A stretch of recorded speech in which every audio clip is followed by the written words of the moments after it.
sabe? Bruxismo, olha os dentes que nem tem desgaste. Então aqui a gente vai fazer aqui, vamos fazer a moldagem. Então aqui nós temos moldado a arcada superior, já com desgaste, os dentes desgastados aqui em cima. Então nós vamos confeccionar um aparelho aqui para cima. Ele caracteriza pelo hábito de rango. Já confeccionando essa moldeira aqui. Agora nós vamos colocar na boca do paciente ponto de contato da parte superior com a inferior.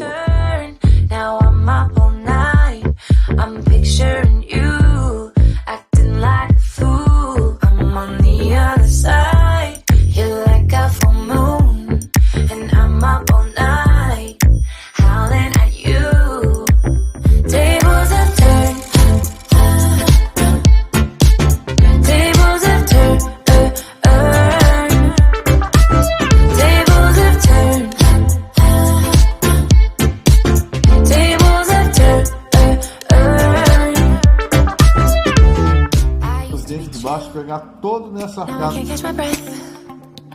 When you say my name, I feel tight in my chest. Can't handle the space. I need you here by my side.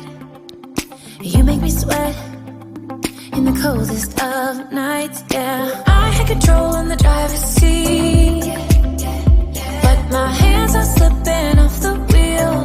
Now the tables have turned. Now I'm up all night. I'm picturing you acting like a fool. I'm on the other side. You're like a full moon, and I'm up all night howling at you.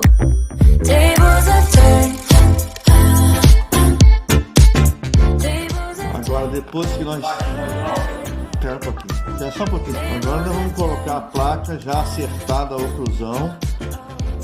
Daqui a 6 meses ele volta de novo para a gente poder fazer uma nova...